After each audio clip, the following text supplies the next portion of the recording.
Hi, everyone. This is Carrie with Dimwit Criminals. I just wanted to try to give a really quick recap to everybody on day one sentencing of Aiden Fucci. There was a lot of information that came through in one day because the jury is no longer involved. He has pled guilty, and the judge is listening to all of the information before sentencing. So let's get to it. First, they had a few detectives that came up on the stand, the ones that interviewed him before he was arrested, the ones that talked with him after he was arrested, although he did get an attorney, so they could not do a formal interview without the attorney. There was a crime scene tech that showed the judge an aerial map of where Tristan's body was located, which was out just outside their little neighborhood near a pond. In that same pond, they located the knife that was used in the unaliving. They also showed key photos of evidence while the crime scene tech was up on the stand. Most importantly, blood found on Aiden's Nike tennis shoes, the fact that his Nike tennis shoes were hidden, like in between the wall and his dresser, and also a t shirt that was located with blood upon it. The t shirt seemed to be pushed, almost hidden up under the dresser. There was a knife sheath that was located as well. And they discussed the jeans that were found in the laundry room, in a separate area in the laundry room. Those are the same jeans that they understand the mother tried to get the bloodstains out of. And her information about her case, by the way, is going to come up in November after his sentencing. So they are going to have something's going to happen with the mom as far as her being held accountable for trying to help clean up the crime scene. They did note that these items, that the t-shirt, the tennis shoes, the jeans, there was traces of Tristan's blood on these items. They also found some very interesting drawings in Aiden's room, and they kind of just skimmed over these, which I thought were interesting because I really thought that they should focus more on them. I'll put them up so that everybody can see them.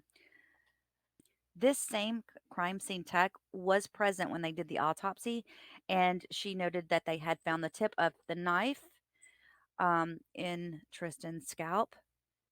Defense didn't do a whole lot in coming back today at all. Any of their cross was just, was the one question was when the body was found, did it look like it was attempted to be covered up, like with trees or limbs or something?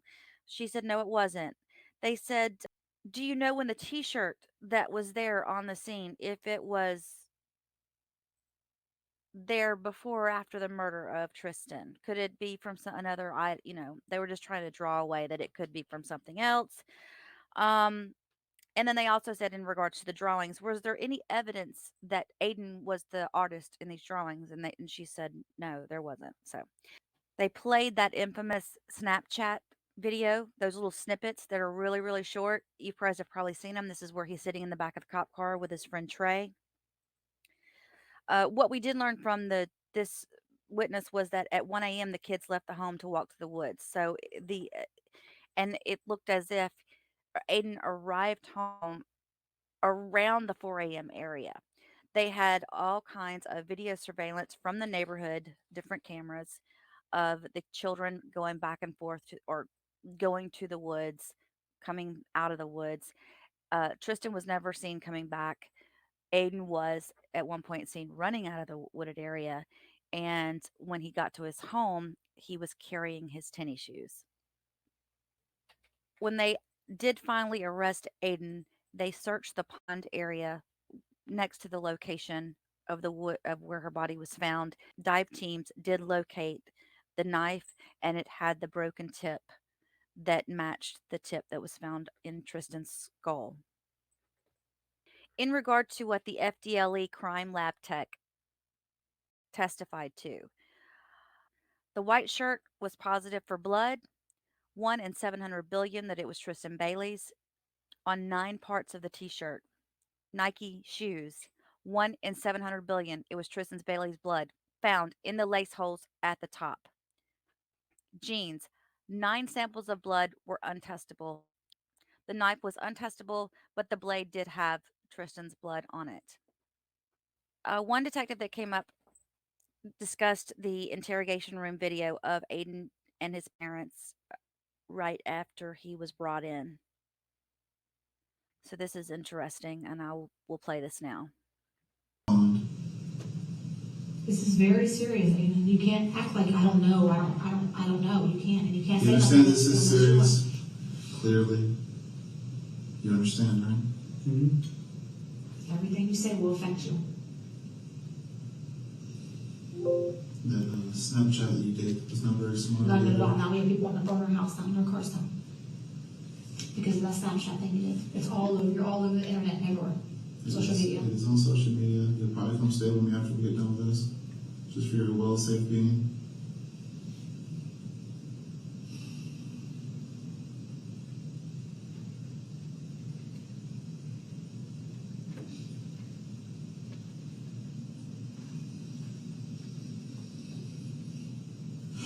You have no scripts or nothing like that, right? No, sir.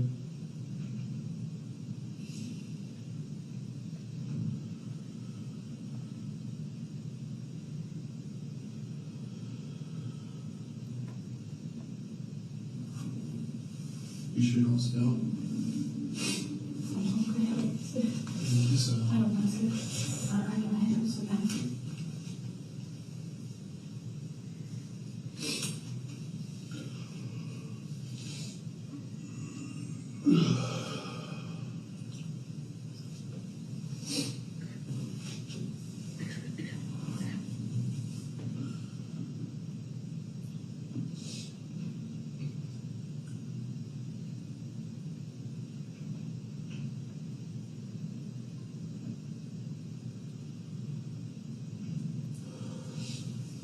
You just don't know anything different than our car that we don't know about? No. Do you know if this girl got picked up? I told him about her dealer. You think she got picked up by him? Probably. She said she wouldn't come home. She said she's gonna find somebody to stay Like she at her left her office. there walking? Like you think she got picked up after that? She just kept walking? Probably. I don't know. Do you know if she turned the other direction or she was just still walking behind you? She pushed her down and then you walked away. We shouldn't be talking. I was just asking what he told the cops. I was just asking what he told them. As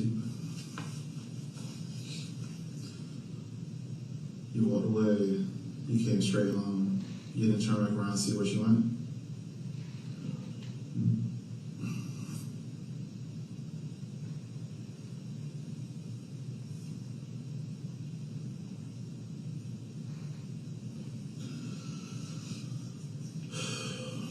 What were you doing outside that late at night? Well, at Trey's house, hanging out with them. Did you kiss or do anything with this girl? Be honest as you can to them. Two. Yes. Yeah, I kissed her. Anything further? So your DNA's gonna be on her.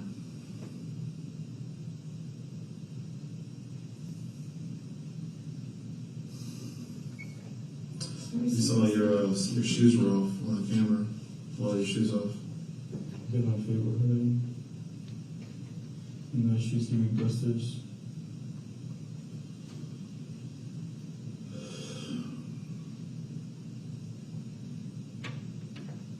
Did you come home and leave again? Mm-hmm. Did you sneak back out or you're still at Trey's house the whole day? I was at Trey's house. Okay. It's just the one night I didn't ask where you were. So it's all right.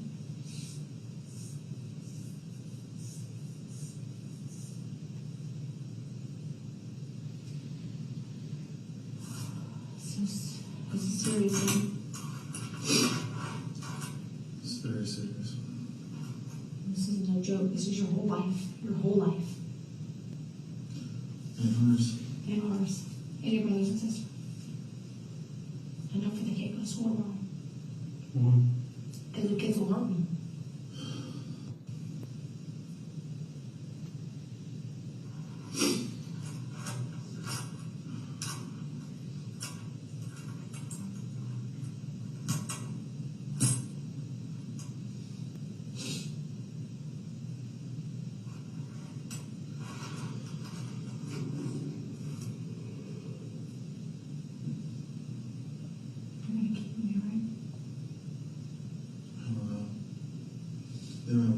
sensitive item, okay? Unless you know any other thing I don't know. Did y'all have sex? Did she really grab you and you just really pushed her, or was that? No, she did. Okay. You don't know what happened to her after you pushed her? Did she say ow or get mad? And she said Aiden. She was like, Aiden. And I think I pushed her, but I told her to act on. And she walked off. Do you know what direction she walked in? Probably the other way, because she wasn't next to me anymore. You didn't look back or nothing?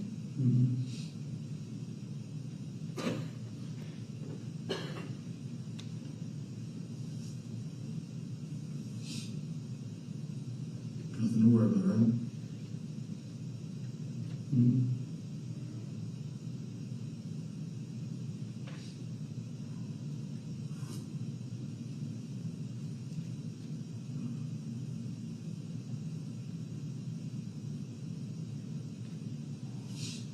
They're searching our house right now. Why were you down? Were you up and down? A little bit of For what? water. For water? Water from the cup. Her cup? No, water from a cup. A drink. You spit on yourself? Why? Fell.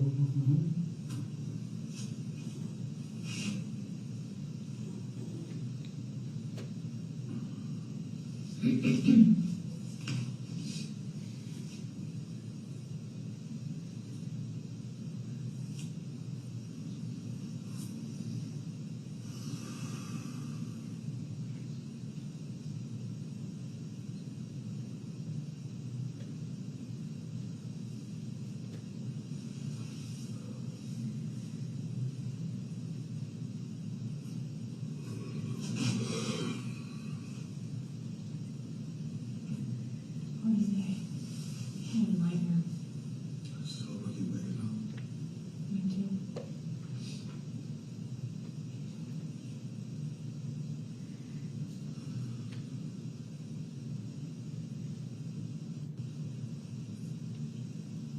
You want to go home and get your clothes?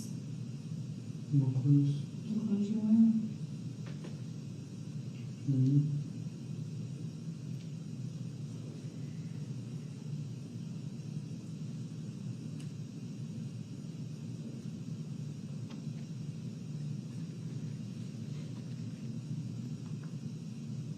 There'd be nothing on those clothes, right?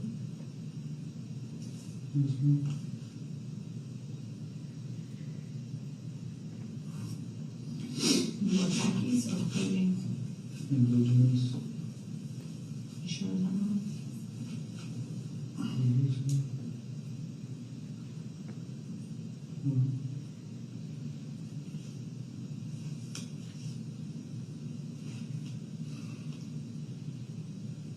When we looked on the camera, you were wearing khakis.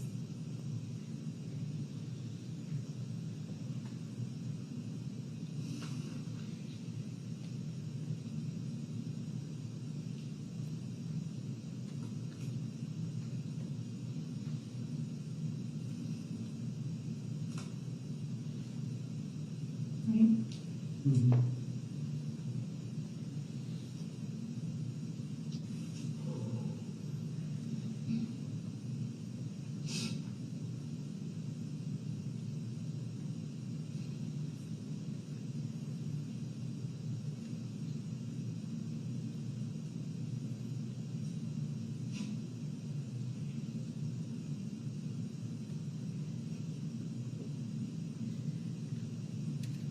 Did you see this 20-year-old kid? You didn't get in his car? I've never even saw him before. I just heard about him. That night? You just heard about him that night? Oh no, I've heard about him many times. Do you have the black card? I don't know.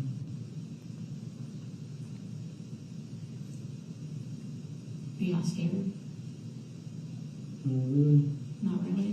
I'm a little scared, but If you didn't do nothing, I'd be worried about it. No, it's not that.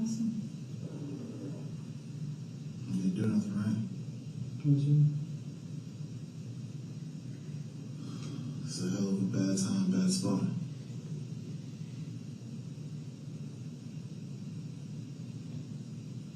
Leaving a 13-year-old girl by herself in the middle of the streets at 2 o'clock in the morning or whatever time is not smart, bro. Walking home with her in the middle of the night, that wasn't smart either. You stay away from females.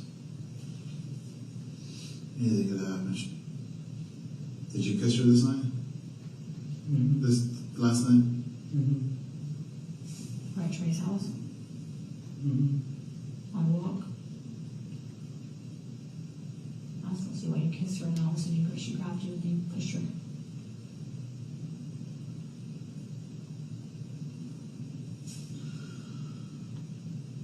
Find your story and stay to it. Yeah. And then like all that switching back and forth stuff. Think about every question he's going to ask you. Before you answer it, you think about the answer again.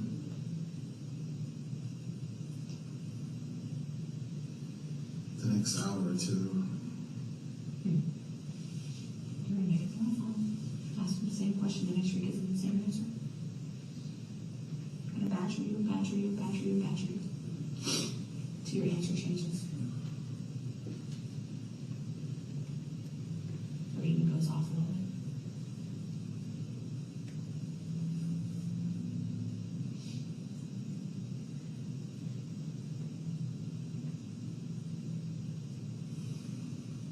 Hopefully you don't have to worry about it.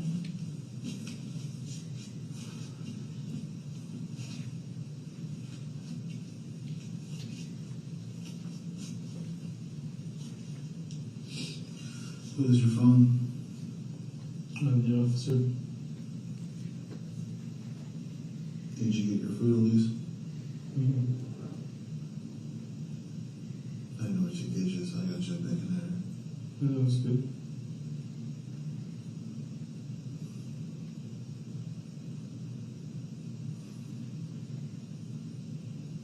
Did he ask you any questions inside the car? Mm-hmm. Just about what I look like.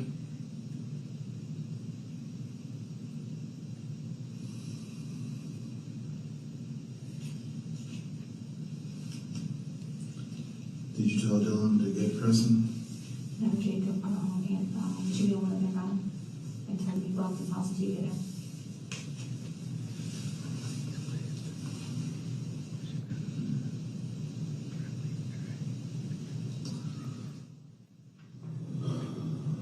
Dave says it's going to take at least 72 hours to do the autopsy. So,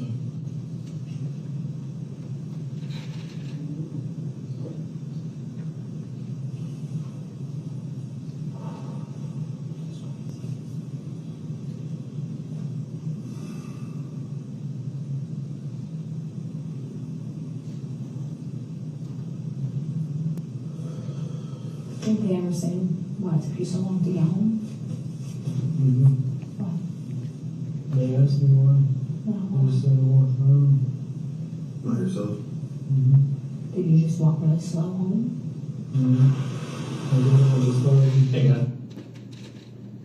The medical examiner did the autopsy on May 10th, 2021. They reviewed this and in quite a lot of detail. I'm just going to get straight to the point. We know there was 114 stab wounds.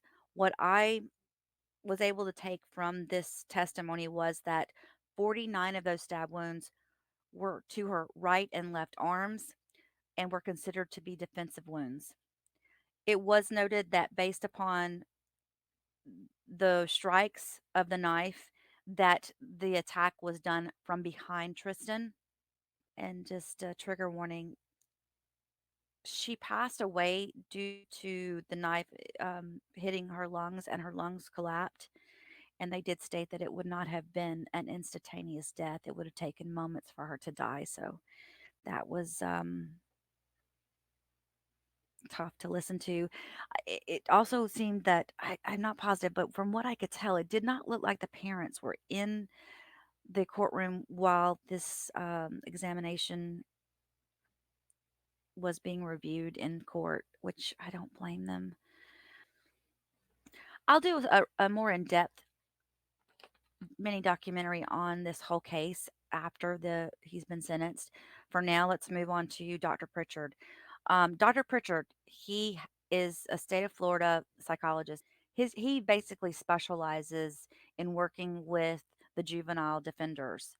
It's good to note that his evaluation of Aiden was done solely on all of the evidence and discovery because he was not permitted to evaluate Fucci in person.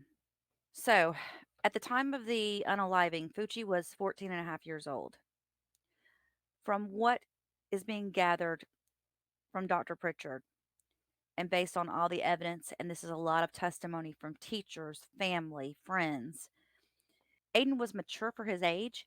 He said he would characterize him as a leader rather than a follower.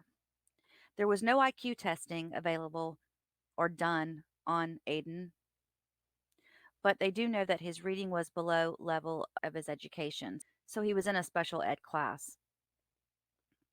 He had academic struggles and learning disabilities. One guard said that he was intelligent, but he didn't have many street smarts. Fucci's being held in a facility that is a jail, but there's a separate area for juveniles where he's being detained. So he is being detained with other inmates his age. Teachers said that Fucci lacks motivation. He was disruptive in class and he was disrespectful to his teachers. He actually had 6 different school suspensions. One teacher noted that he does understand consequences. His PE teacher called him a punk and said he was an aggressive bully. Then the Dr. Pritchard went on to review the audio of Fucci's girlfriend, and we're going to play that clip right here. Miss Bowman described that she and Mr. Fucci and some other peers, they were kind of into what she described as gore, what she described as horror, Horror. So they like to watch horror movies. They like to watch gory horror movies. So she commented about that. She also characterized that they all had what she described as dark humor. She said that she and Mr. Fucci talked a lot about things they saw on these horror shows and gory movies, that a lot of times they would discuss death and killing in the context of these types of movies, okay? But she went beyond that a bit, and she also described that her words were that Mr. Fucci talked about death and killing a lot. She gave a couple of examples when Mr. Fucci got really mad at her because she sent a picture of her in a photo with another guy that happened to be her sister's boyfriend or friend that was a boy. And she said that Mr. Fucci got extremely upset about this, and his reaction was to say he was going to kill that boy. She also gave an example of Zophie Bowman asking Mr. Fucci, would you like to hang out with me and a couple of my guy friends? And she said that Mr. Fucci's response to that was to talk about how he was going to kill those 2 guy friends. So this is important because there was a lot of this killing and death talk from Mr. Fucci that's unusual. And it was occurring outside of just the context of talking about gory movies. In that same theme, she talked about, her words were that Mr. Fucci talked about wanting to kill her, and that he would sometimes do things to her like take his knife out and pretend to stab her, or walk up behind her and pretend to slit her throat. Now, she indicated she wasn't scared of this. She wasn't scared of Mr. Fucci because she trusted him, She also made a similar comment that I thought was significant, that Zoffie Bowman said, that's basically why Mr. Fucci no longer stayed at my house, because he talked about how easy it would be to kill me when I slept.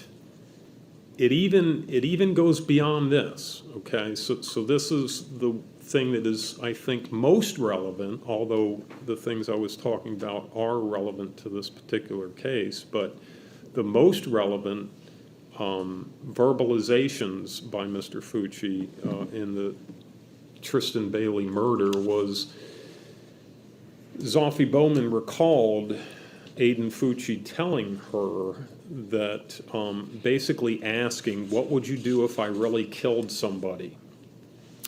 And then following that up with, expect me to kill somebody within this month. So Zoffie Bowman was asked if she could pin the date down. She couldn't exactly pin it down, but she said she believed that remark was made by Mr. Fucci in the month of May of 2021, the same month where the murder occurred. Okay, and when talking about how he would kill, so really it's extensive. It's not just a remark here and there. It seemed to be a real fascination of his. When he talked about killing somebody, he even told Zoffie Bowman how he would do it. And what he told her was, I would walk around at night and I would find somebody else walking at night. I would drag them in the woods and I would stab them, and then I would pretend like I didn't do it so that I could keep killing people. Tristan, I would hang out with her, and I mean, we're all pretty close. We all hang out as much as we can, and they're together every day, and if I'm not there. Tristan, I would hang out with her more alone, or with, like, if I had somebody staying the night, she'd come over and it'd be the three of us. Because Aiden, I have hung out with Aiden and Tristan before at my house, two to three times already, and everything was perfectly fine. Like, nothing ever seemed peculiar. He's never said he was going to do anything, or nothing ever came up. And that, like, that's why I got this, like, was a curveball to me, because, I mean, Aiden has said, like, some messed up stuff to me, like, to Zophie, saying he was going to do things, but you don't really take any of that stuff serious as coming from a teenager. Mm. And he has said he said his knife, he wanted to, like, slit somebody's throat, and, like, he said it'd be satisfying. He's talked about killing people. He's talked about fighting people. I've seen him practice stabbing motions with his knife. And, I mean, you don't really take any of this stuff as in he's gonna stab and kill somebody, because he's just a kid. Mm-hmm. We're all just kids, and our group, I mean, we joke around about stuff, and we have a little bit of dark humor, but nothing like that. Nobody ever says they're gonna hurt anybody or kill anybody. Okay.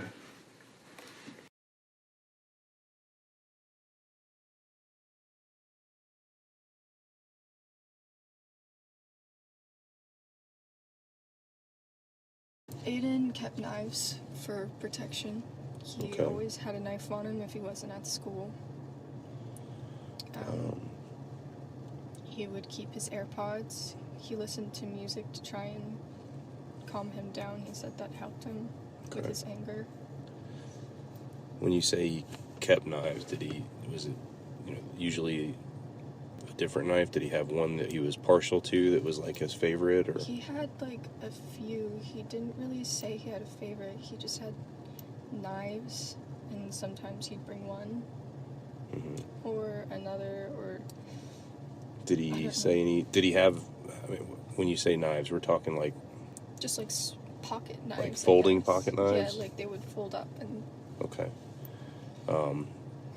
If you had to describe any of them that you can remember, could you tell me about what they looked like? yeah. Well, there was mainly two that he would have on him, and it was one that his stepdad gave him. It was like a kind of gray, black, like army looking one. It had a Mhm. skull on it, maybe like an orange skull on it or something. Mhm. And he called it Picker Okay. because it had, I guess, teeth. The knife had. You mean like it had a serrated edge? Yeah. Okay. Did he have any others that he kept Yeah. normally? There was another one. It was like yellow and it was like it was made out of wood, I think. And Okay. he called that one.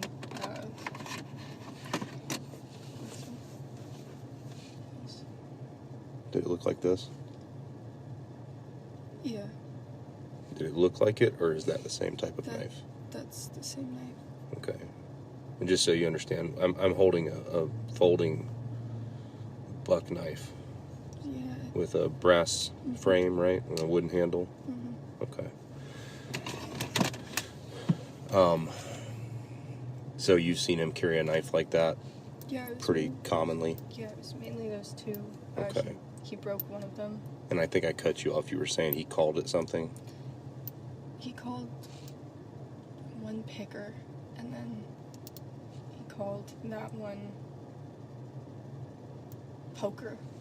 And lastly, Dr. Pritchard noted that there was conflicting stories between what Aiden had told his girlfriend about his dynamics with his family, his parents, the discipline in the household, versus what his siblings and what his grandmother testified to.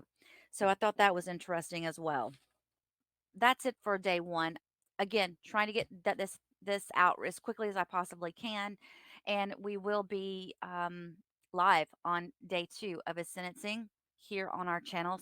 So we hope you're able to join us. Our live stream begins at 8 a.m. Central Time, Wednesday the 22nd. See you then.